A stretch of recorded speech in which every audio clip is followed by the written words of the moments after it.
There's a lot of games that people definitely want to see released, but unfortunately there's also a lot of games that are probably never going to actually release. Now, it's one thing to have high hopes for the future of a series or a sequel to a game you might have liked, but it is a very different thing when a game gets at least alluded to, announced, or maybe like discussed by someone who worked on the original game. Something that just resembles a little sliver of hope that the gaming community could maybe have, even if the chances of the game actually coming out are close to zero. That's what we wanted to look at specifically today. Games that have more than a 0% chance of releasing, but probably aren't going to actually ever be developed or released. Here's a great example just to set us up. Call of Duty Ghosts. Initially, it's obvious from Ghosts itself, this was going to be the start of a new series in the Call of Duty franchise. They established the dominant military forces, the state of the world. I mean, America's being invaded by South America. There's the Ghosts. There's this guy named Rourke who can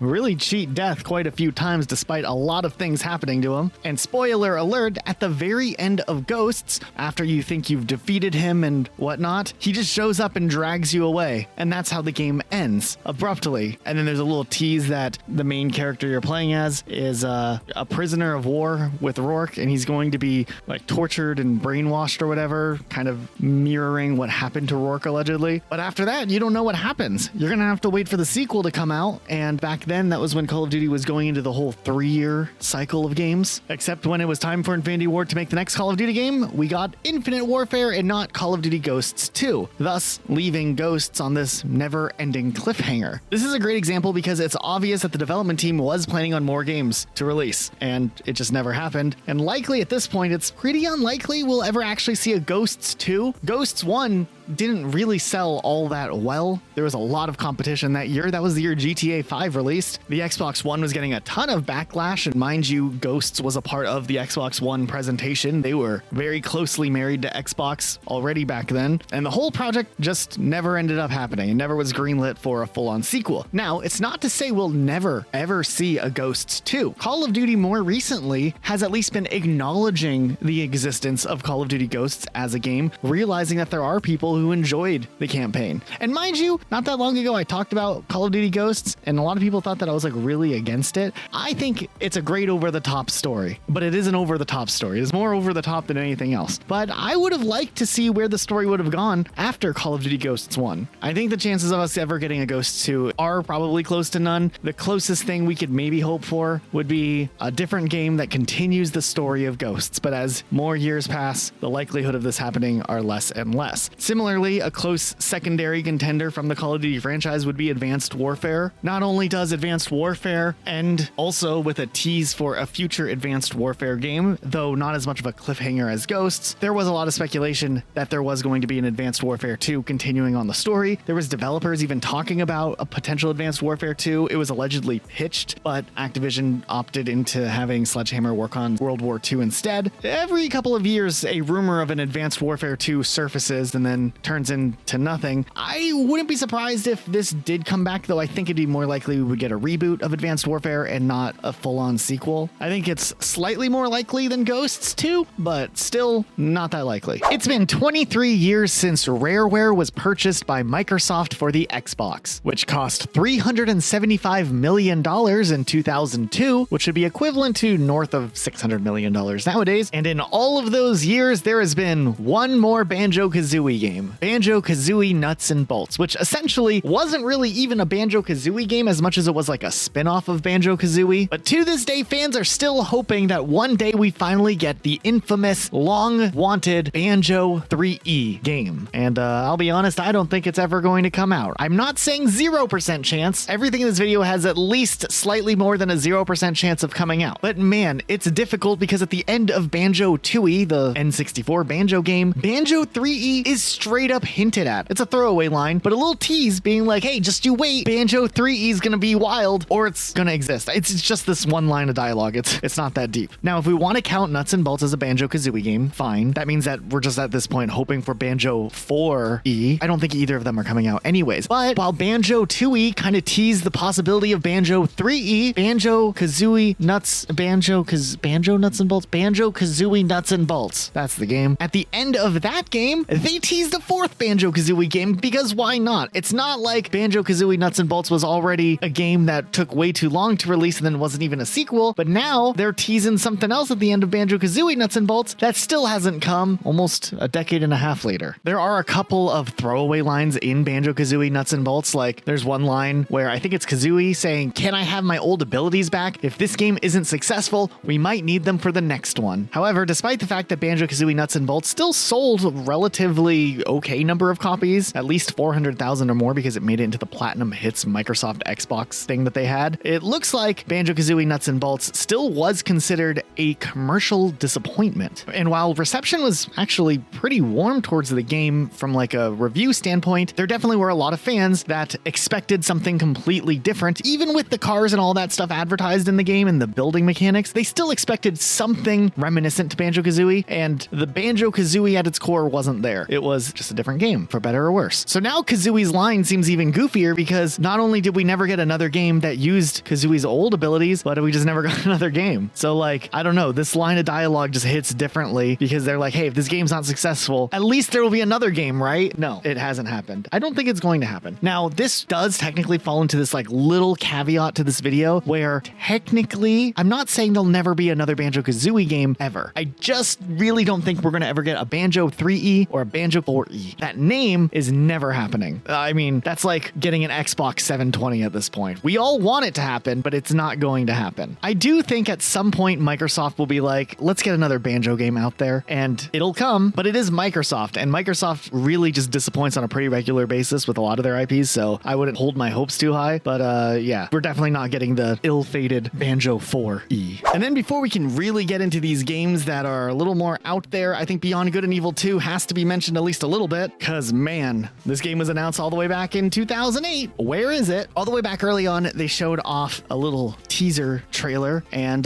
that was it. And then it was like years of just a lot of rumors and uncertainty. There was occasionally like a little bit of gameplay type clips that ended up being leaked, which ended up being real, I guess, at the time. But things were really apparently getting close to moving along in 2017 when they re-revealed Beyond Good and Evil 2 at E3, and they showed off this like really high quality CGI trailer. They said that they're going to do this like Space Monkey program, which was like this community initiative, and they were going to do like live streams and show off different tools and pre-alpha stuff. There was like this hit record crowdsourcing partnership with Joseph Gordon-Levitt's hit record program platform. I don't know what this really was. It was a way to source in-game music and art. I don't know if this was like a way to get like the community to make parts of their game, kind of like what happens with Halo Infinite, or if it was just like something new and innovative. I don't really understand it. Also, the game was confirmed to have an internet connection required, even for solo play, which caught some people off guard back then. It was interesting when they showed off gameplay in 2018, and then people were like, you know, I'm down to wait for this game. I don't care if it takes all the way until 2021. Luke found this comment and showed it to me. I thought it was funny. It's 2025 and we haven't even seen another trailer. But then after a couple of years, there really wasn't anything brought up. It seemed like there was a lot going on behind the scenes. Like in 2020, the director, Michael Ansel, who was like the father of Beyond Good and Evil, ended up leaving the company allegedly because of abusive, erratic management that was impacting the game directly. There was like a whole deep dive into that, which was a little bit wild. A lot of crazy things allegedly happening. By 2021, Ubisoft told their investors that Beyond Good and Evil 2 was still in development and progressing well. But then in 2022, a year later, Bloomberg reported the game was still in pre-production. What is happening here? Also in 2022, it surpassed Duke Nukem Forever for the longest AAA development. Then in 2023, the development studio was reportedly being investigated by French labor authorities over burnout and sick leave and studio mismanaging different things. This resulted in the studio's managing director departing, and then sadly in July 2023, the creative director Emile Morel passed away unexpectedly at age 40. So a lot to unpack. And then in 2024, they did the big Beyond Good and Evil 20th anniversary edition, which reiterated reiterated along the way in like some of the pre-release stuff that Beyond Good and Evil 2 was still on its way. They reiterated that the game was going to be a prequel, and they even said that there was going to be a little treasure hunting thing that would connect Jade's past to the new game. By October 2024, Ubisoft actually named Fozzie Mesmar as the new Beyond Good and Evil 2 creative director. They also said that the project hit some internal milestone, but that's literally it. And that was a year ago now at this point, and we haven't heard anything since. I'm really surprised development is still going on, allegedly. Like, they still mention it. It's one of those ones that's definitely less than zero. I mean, it could potentially still release. Ubisoft has taken a long time on some games like Skull and Bones. This is like one of those ones we got to get out of the way, because I think everyone's going to be like, this game's never coming out, right? Do you think that Beyond Good and Evil 2 will actually release? No, I don't think so. I mean, Ubisoft hasn't canceled it, but I just don't think this game is ever actually going to come out. And maybe this will make this video super dated if we put this video up and the next day they put a release date on Beyond Good and Evil 2. If it came out, it has to be like very, very different than what they initially showed off. We barely saw anything really, right? Sure, but there was something. A vision has to be like completely different than that. There's no way it's still like that original vision they showed off. I don't know. Ubisoft also recently split up, right? They're like franchises. Yeah, with the Tencent thing. And I feel like the franchises have a lot of faith in went to Tencent, kind of future-proof the company, and I think everything that was left behind is kind of like on its last leg already. Like, good luck. Those are franchises that do get games sometimes, but Beyond Good and Evil, hasn't even gotten a second game. I'm not seeing too much hope for it, but I mean, yeah, every couple of years they do say it's still in development, right? Much like Beyond Good and Evil, another project that seems to be troubled in development is the Knights of the Old Republic remake. This was announced at a Sony showcase all the way in 2019 and was gonna be developed by Aspyr Media. They showed off this teaser and it looked pretty sick, but they didn't really give us much information when it came to when this is gonna release or anything. And just less than a year later, in July of 2022, it was reported that the project had been paused indefinitely after Lucasfilms and Sony were shown an internal demo or vertical slice, and apparently this was so bad that they fired multiple people. The month after this happened, Embracer Group, the parent company of Aspyr, confirmed that the development moved from Aspyr to Saber Interactive's Eastern European studio. Saber had been a support studio up until this point, but now they're taking over. And there was like no official news after this for a long time. And the only thing that happened was in September of 2023 when fans noticed that Sony had delisted the official announcement trailer from their YouTube channel and deleted all their social media posts about the game. Sony's official statement was that it was due to expiring music licenses, but that kind of sounds like a cop-out, and I think what's more likely is that they just dropped the project entirely. And then shortly after this, there was some reports that the remake is no longer in development and that it's been put on hold indefinitely, which would make sense if Sony did actually back off the project and they lost the publisher. And then it kind of got quiet around the game again for a couple months until Saber Interactive split from Embracer Group, and then the CEO stated that the Knights of the Old Republic remake project is still alive and well. And that was kind of the only real statement we got since then on Knights of the Old Republic. This year, the Saber Interactive Chief Creative Officer did make a general statement that the studio has all the projects still in development that they're working on, and they'll show off stuff when they have stuff. And I mean, that could include the Knights of the Old Republic remake, but they didn't specifically mention it. So overall, this is a very troubled project that kept getting put on hold during development. We don't know if Sony actually backed off the project or not. That has never been officially confirmed. Nonetheless, I mean, the chance isn't zero that it's coming out, but I feel like it's getting lower and lower by the year. I think at this point it's safe to say we probably will never get a Half-Life 3 either. I just really don't think that it would happen, as much as it seems like a no-brainer. You know, all the way back when Half-Life 2 released, and then later Half-Life 2 Episode 1 and Episode 2, there was the obvious expectation of Episode 3. The story ended on a cliffhanger, and matter of fact, Valve themselves even said that they fully expected there to be a new episodic story for Half-Life released every 6 to 8 months or so. So maybe not only an Episode 3, but maybe there was an Episode 4, 5, or 6 that could have potentially came out. We never even got Episode 3. However, during the development of the episodes, it seemed like the development was ballooning up in the amount of time where it was like almost taking as long as it took to make a full game. So eventually, Valve made the decision to quietly cancel the episodes and start working on a full-fledged Half-Life 3 with with a new engine. There was even a digital book that would reveal there were a lot of little prototypes and smaller projects that were hoping to eventually turn into a Half-Life 3 that never ended up taking off. And then Source 2 was being developed for a long time, and that got delayed multiple times, which then would have stopped any efforts into making a Half-Life 3. In 2016, which is a long time later, Mark Laidlaw, who is one of the writers of Half-Life 2, posted his recent resignation from Valve and kind of alluded to a little bit of a conclusion to the Half-Life 3 that could have been but never ended up becoming a game. And then towards the early 2020s, Half-Life Alyx was in full development, which really wasn't a sequel, but it did get people hoping that this would be the precursor for the Half-Life 3 that would eventually come. Also, spoilers, but at the end of Half-Life Alyx, she makes the decision to save her father with the help of G-Man's time travel ability, essentially changing the ending of Half-Life 2, Episode 2, without retconning it, and maybe set things up for the future. Who knows? And that was 5 years ago. More recently, in 2024, there was a special Half-Life 2 20th anniversary mini documentary type thing, and they did talk a little bit about some of the developments into Episode 3 and what ended up not actually happening with the potential Half-Life 3. But hope is still alive, because all the way back in 2020, there was like a little, message from Michael Shapiro, which had like the G-Man's voice hinting at the future. Impatient, are we? Not to worry too much.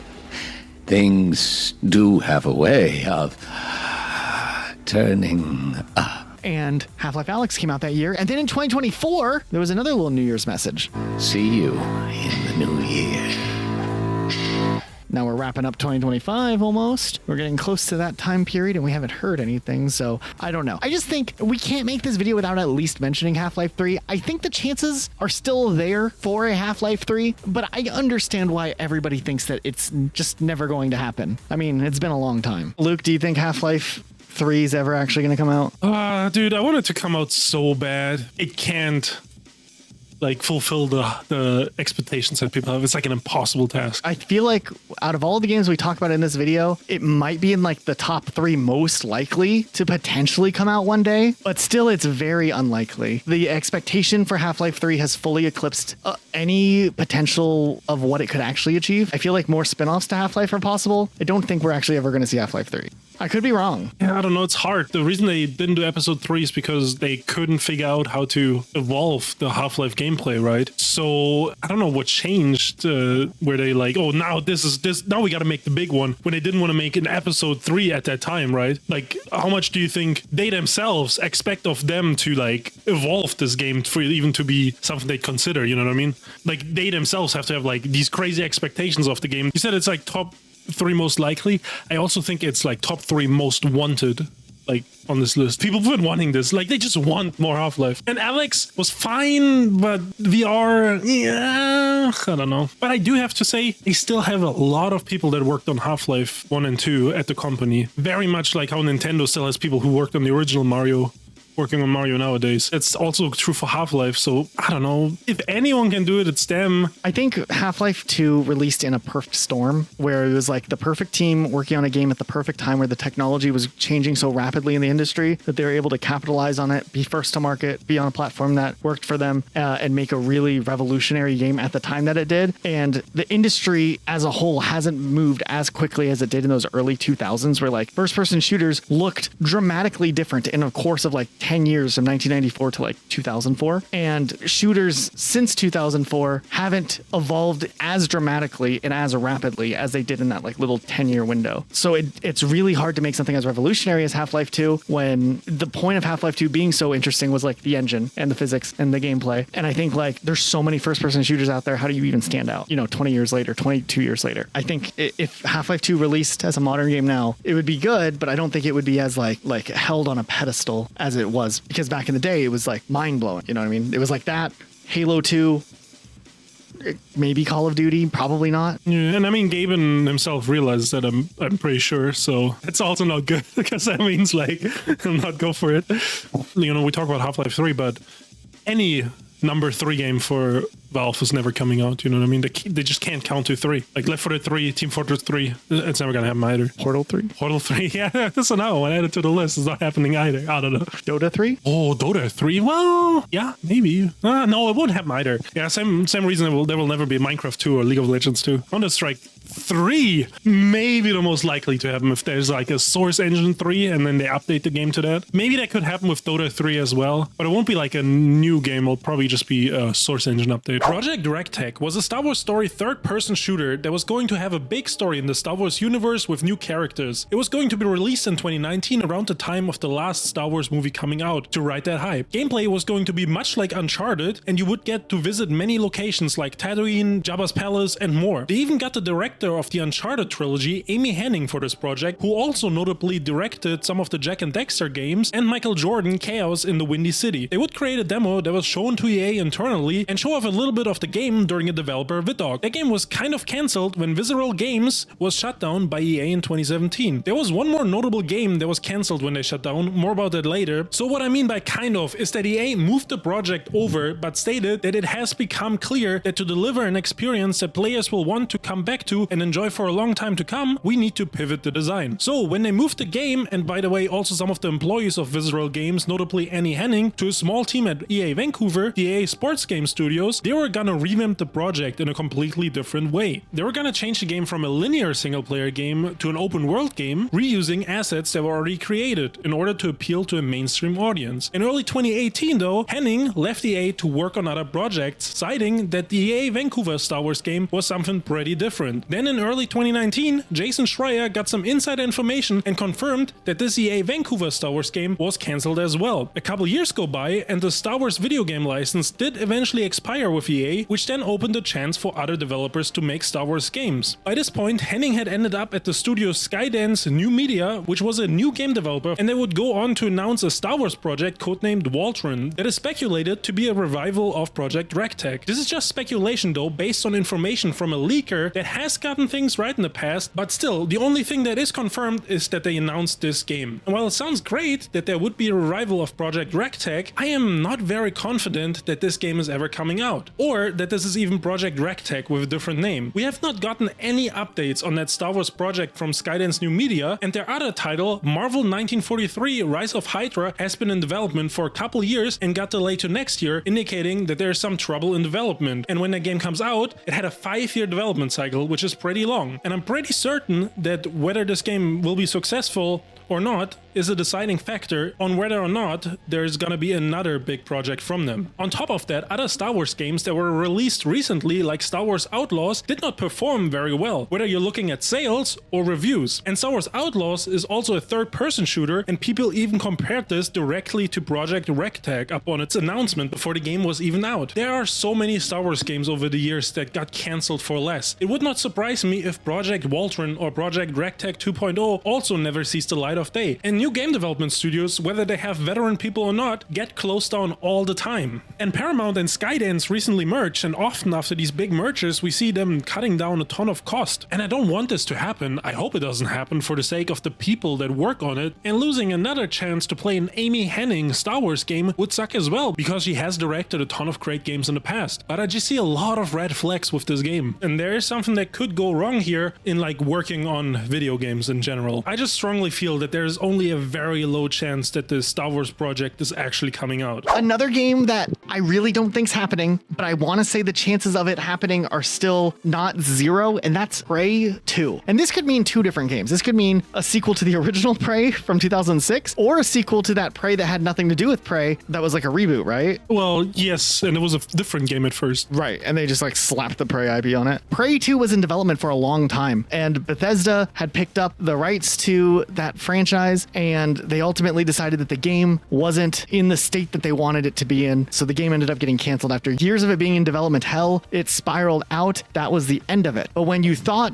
Prey 2 would never ever see the light of day, some of the gameplay got leaked, and someone out there has a build of Prey 2 in a pretty far along development state. And what's interesting is this gameplay ended up getting shared online and posted and then mysteriously unlisted or privated. Fortunately, people were able to like capture the video footage and re-upload it. So it's all over the place. You can find this footage easily. We're not like showing some super deep exclusive thing, but it makes me hopeful that a build of this game will leak online at some point and people will be able to experience Prey, even though that doesn't count for Prey 2, but who knows? Maybe they'll reevaluate things. Now, this is a long shot. This is like a less than 1% shot, but if they decided to do a remaster of Prey 1, right? And they do all the assets and all the work of remastering Prey 1, maybe they would look into Prey 2 and be like, look, we can just do the game development thing. Just send it. Just send it. It's not going to happen, is it? Okay. Well, it was worth a shot. Actually, I mean, like, the build thing doesn't surprise me because they did show the game off a ton, actually. The original Prey 2. I remember there's, like, a good amount of footage. It was there for a while. So even if the game wasn't a good game, it might have been close to a somewhat finished product or playable product. I wouldn't be surprised if, like, it came out later that there was a build where the game could be playable start to finish, even if it was still, like, 6 months to a year away from polish. I mean, I never understood why they didn't make Prey 2 because the first Prey, it was a success, like, review-wise and monetarily. Yeah, it was a weird thing. Hytale was officially announced in 2018, but development had started in 2015, actually. Now, this trailer went viral, and everybody was like, holy shit.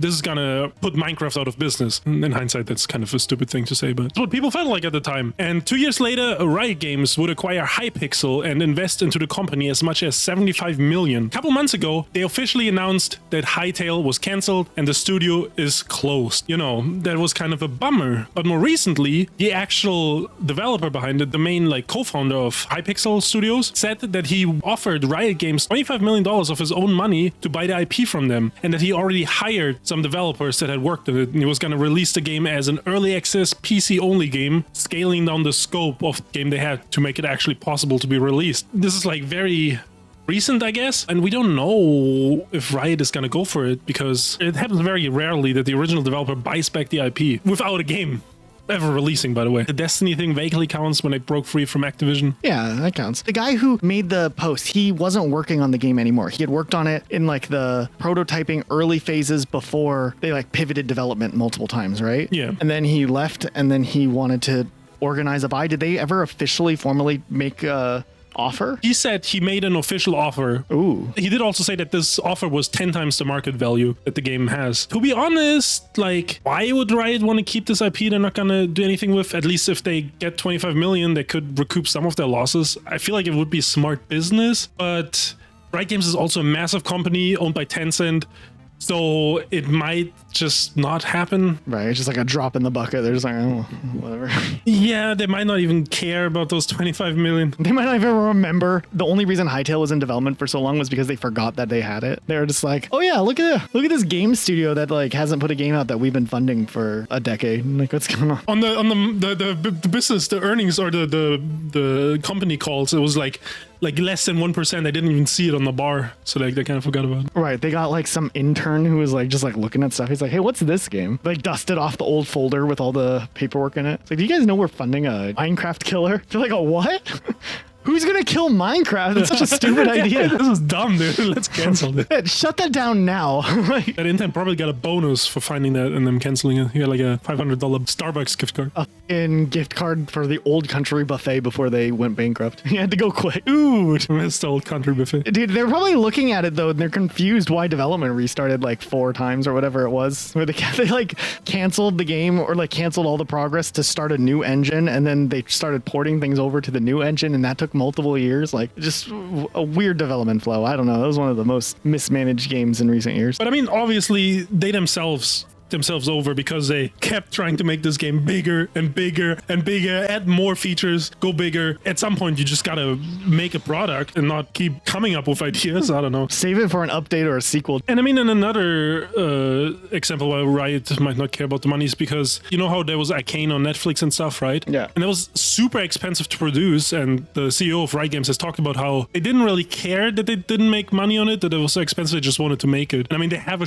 ton of money because League of Legends, Valorant, all these other games, they make a ton of money. So like they might just not give a fuck about 25 million or the 75 million they lost in the investment. You know, whenever there's an issue with League of Legends, people always say billion-dollar company, by the way. Timesplitters was originally developed by Free Radical Design, but the last main entry that we got was Timesplitters Future Perfect in 2005. So it has been a long time. But 3 years after this, they did announce a fourth game coming, and early concept work was done on this. And we saw some teasers and mock-ups, etc., etc. The original studio in the same year went into like bankruptcy proceedings, or what do you call it, insolvency proceedings, and eventually was bought by Crytek and was renamed to Crytek UK. This acquisition put Timesplitters 4 on hold. Crytek UK later confirmed that Timesplitters 4 was not in development, and that was kind of the end of it until May of 2021, when Deep Silver reformed Free Radical Design, including the original franchise creators Steve Ellis and David Doak, and announced that a new Timesplitters project was in the work. Now, that was pretty exciting, and they posted this Christmas photo, I think. I think we've shown this Christmas photo like a bunch of times. Real quick, his name's David Doak. Oh, David Doak. What did I say? David Doak.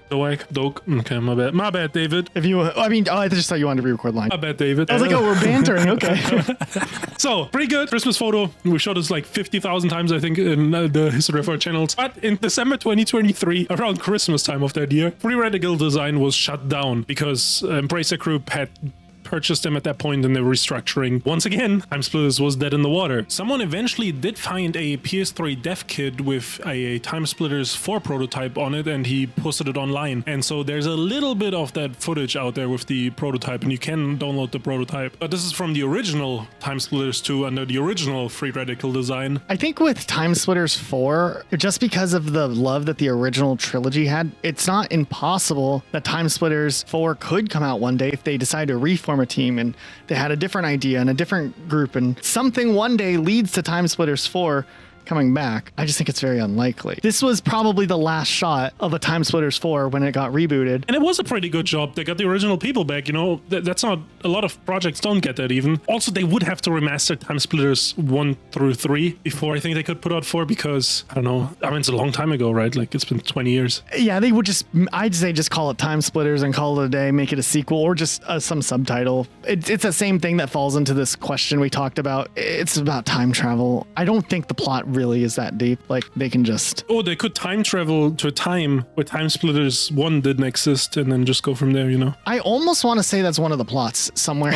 Oh, the Timesplitters story, like, you just got to kind of look at it, pretend the main character's Vin Diesel, and just hope for the best. Also, another reason why I don't think it will happen is because Steve Ellis has publicly said that he's done with the series, and he feels like personally burned by them shutting down the project once again. I don't think he's a little disgruntled, I think, about it. Fair enough. It would have to be a different team just choosing to make Timesplitters a thing. And then, does it still have the spirit of Timesplitters if some of the original people aren't involved? And also, Embracer Group, it's hard to get anything out of them. Like, they are trying to save a lot of money, so like these new projects are pretty much too risky for them, I would say. Maybe if Embracer Group shuts down or sells the IP to another company, and then that other company decides they want to do something with it, maybe we'll see something. Maybe a brand new team. Yeah, I feel like Timesplitters falls in the same category as a couple of games that we're not really going to talk about too much, but like Perfect Dark with its cancellation. I want to say never that there won't be another Perfect Dark game in the future one day, way down the line. Very unlikely though. There's really no way to like expect there to be another Perfect Dark game in the same way with Timesplitters. We won't even get a leaked build for its reboot because apparently the gameplay we saw was like fake. I heard that, but then I read one of the developers countered that, saying that it was a full vertical slice playable level. Oh, so that might leak. Yeah, it sounds like after years and years what they showed off was one playable level that they actually had done, which is not a lot for a game that was in development as long as Perfect Dark was. Like, he was like being like, look guys, we actually had a full playable level, and then everyone's like, that's all you guys got done at that time. It was a little goofy, I guess. There was also development talks way back after Dantes Inferno released for a follow-up game, which would be Dantes Purgatory. Probably Dantes Purgatorio would be what they would call it, because Dantes Inferno is based on like this old poem, epic piece of writing story, and it only took place in the first part of it, and there's 2 more parts. So there were intentions to make it a full trilogy covering the entire story. The first one ended in a little bit of a cliffhanger, setting things up for the second one, and apparently there was some development done where the first chapter was actually finished, the whole story was scripted out, it just never got greenlit for actual development. And then the development studio, Visceral Games, ended up getting shut down. So all they ended up doing before they shut down was Battlefield Hardline. And earlier in this video, you talked about Project Ragtag, and that was also one of theirs. A lot of things going on. Now, I don't think the chances of this coming back is completely zero though, because Dantes Inferno still like is looked back at as a pretty good game. And I feel like they easily, like if EA really wanted to, they could probably greenlight a sequel game all these years later and it could still potentially be successful, especially with the naming conventions. They don't have to call it Dantes Inferno 2. Being able to call it like Dantes Purgatorio is just such a kick-ass name. Like they easily could do a second and third one at any point if they wanted to put a team together. And it wouldn't be the first time that a project that seems fully dead in the video game industry that would never happen still ends up happening. I mean, Tony Hawk Pro Skater 1 and 2, the development team had plans for 3 and 4, but their studio got absorbed into another studio, and Activision still greenlit a sequel 5 years later with just a different development studio. This stuff does happen, and I think out of all the games we've talked about recently here, I think like this is the one that it probably won't happen, but maybe if any of the ones in this video could happen, it might be this one. And I mean, EA was trying to go all in with the Dantes Inferno thing, right? There was like comics and animated TV show. They might have went a little too far all in, and maybe that's why they never actually got anything else from the series, but maybe it didn't sell like that crazy for it to be like the next big thing. Yeah. That's another issue with EA. They always expect like Fortnite level of success, and if not, they yeet the games. I think we need to talk about a game that's been asked for from fans pretty much since the dawn of time, and that's Sonic Adventure 3. I wasn't going to include Sonic Adventure 3. I have a rule for any game we talk about in this video. It has to have at least like some semblance of a possibility of being made in some sort of official capacity, whether it's former developer or someone involved along the way talking about the game before it can make it on the list. Well, Sonic Adventure 3 actually did make its way here. Now, for context, if you're not a huge Sonic fan, Sonic Adventure 1 for the Dreamcast and Sonic Adventure 2 for the Dreamcast, later re-released on the GameCube, were pretty big deals. It was like Sonic's big official jump into 3D and had voice acting, and it had a story. It's a wild time. Sonic Adventure 3 never ended up happening. Instead, we got Sonic Heroes, and then we got Shadow the Hedgehog, and so on. And ever since Sonic Adventure 2 released and introduced Shadow the Hedgehog and all of that stuff, people have been asking for Sonic Adventure 3 because there never was a true third game in the style of Sonic Adventure 1 or Sonic Adventure 2. Surprisingly, somewhat recently, there has been a semblance of discussion around Sonic Adventure 3 again. However, despite the fact that it's still in the minds of people who work on Sonic, I still don't think it's going to come out, but let's talk about it a little bit. Now, we're looking all the way back to the good old days of 2024. I know it sounds like it's been a long time since then. It is the most recent talk of Sonic Adventure 3 at somewhat of a official capacity, because the Sonic team head himself, Takashi Iizuka, actually straight up mentioned Sonic Adventure 3 when asked surprisingly about whether or not the Chao Garden would come back in the form of a spin-off game. It's a weird interview. Let's look at it. This is what he officially had to say when he was shooting down the possibility of a Chao Garden specific only spin-off game. It's not a standalone game. It's integrated into the whole adventure series gameplay. So we can't just break it off and make it a thing. If you're asking for a Chao Garden and Adventure 3, then that's pretty much asking for Adventure 3. He acknowledges that the Chao Garden and an adventure game have to go hand in hand together. Do they? That's what he said. Yeah, sure, but I feel like it was like a different mode in the game. It didn't have anything to do with the main game. I mean, pretty much, but apparently that's not how the Sonic team sees it, okay? Now, when asked specifically about whether or not there would be a full-on Sonic Adventure 3 in the future, and mind you, this is like decades after Sonic Adventure 2, Sonic Adventure 3 is still being brought up. He officially said, I think at some time I'd like to say, hey, yeah, we're making Adventure 3. We don't have plans for that yet. It's just one of those things that if the stars align and it can all happen, then yeah, we'd love to make it. I mean, it doesn't sound like the chance is zero. That's what I'm saying. So it deserves to be on this list, right? Yeah, definitely. It has more than 0% chance, but it's probably never going to happen. Now, a couple of extra things, though, that I wanted to point out. First of all, and this is a point that I made at another point in the video with Banjo-Kazooie, I don't think if they made another Sonic Adventure game, like Sonic Adventure 3, they would call it Sonic Adventure 3. It's been too many years detached, unless they did like a remake of Sonic Adventure 1 and 2 together, and then did Sonic Adventure 3, but that's even more unlikely, I feel like. Wouldn't it be called Sonic Adventure 3? It would be called like Sonic Adventure something or something.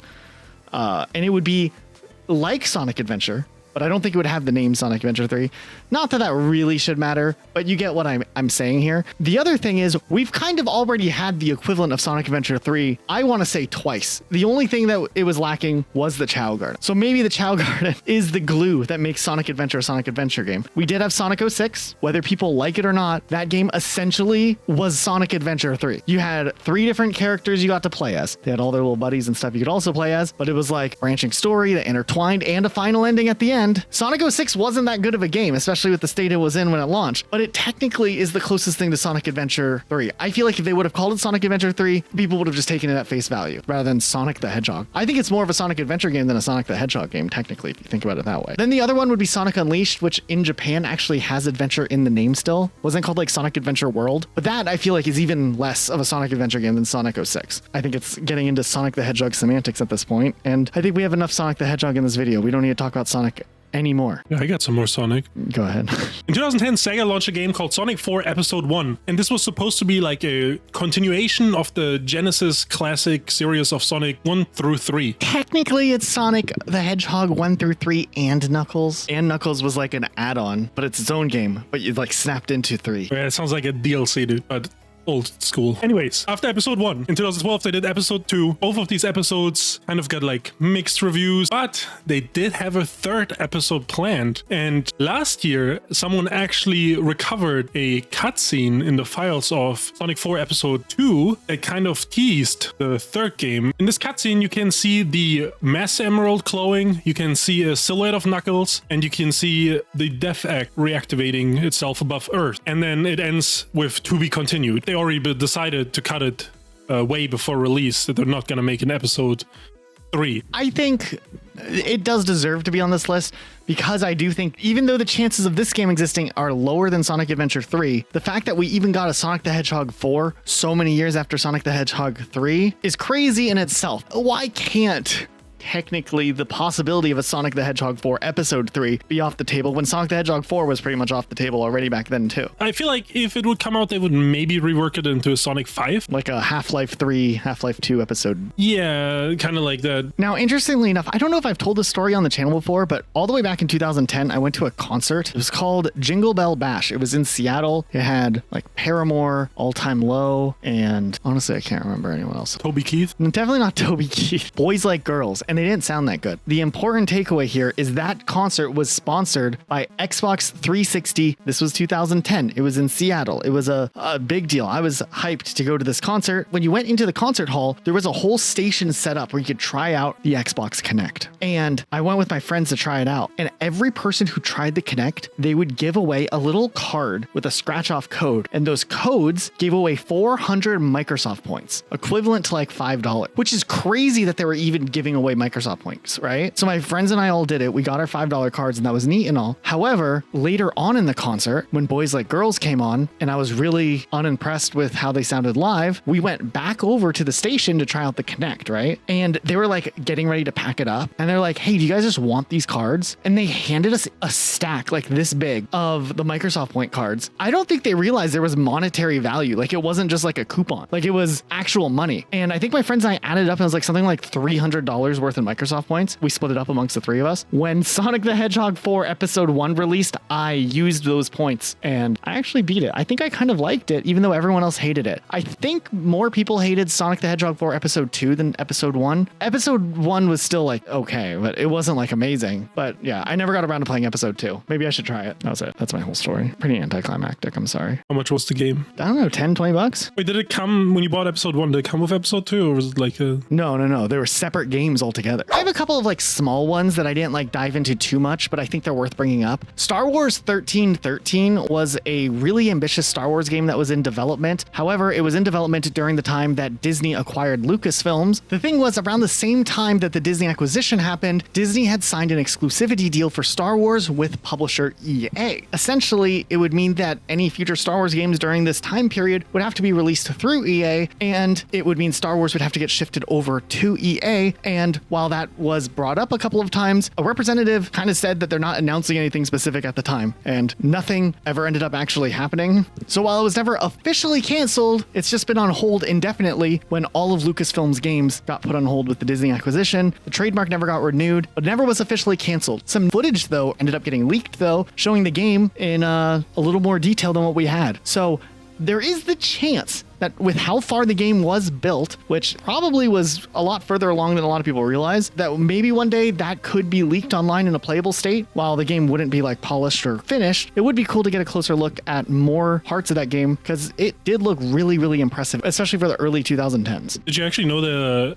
like a year before the game was supposed to release, George Lucas showed up at the studio and was like, hey, you guys need to change the protagonist to Boba Fett? Actually, I did read about that today. I was like, this sounds like some George Lucas shit.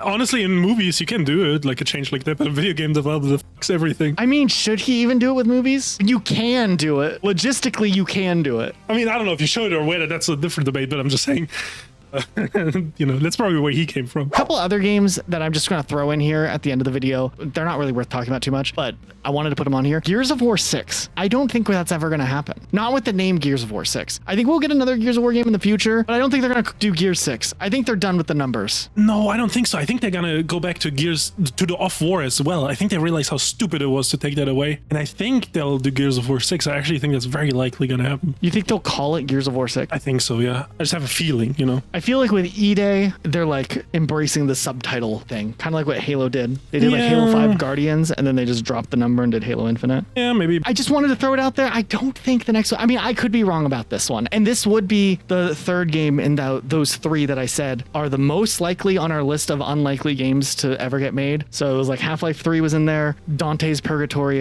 and I would say Gears of War 6 would be just the name Gears of War 6. I think they will make another game, but specifically the name. And then the other one that I'm positive isn't going to happen, but crazier things have happened, is Metroid Other M 2.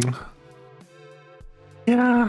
That is a rough one. We don't need to talk about it. I just don't see it happening. There's going to be someone out there. I want someone in the comments to make a detailed argument as to why they think Metroid Other M2 will release one day.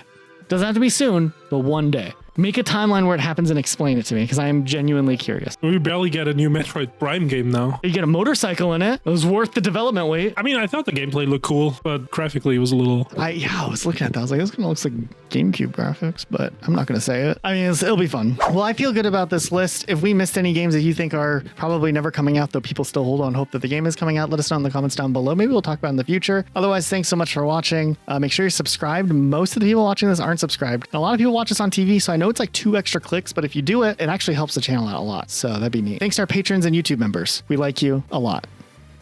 A lot. We'll see you guys next time with a new video. Check out this one. YouTube thinks you like it. Peace.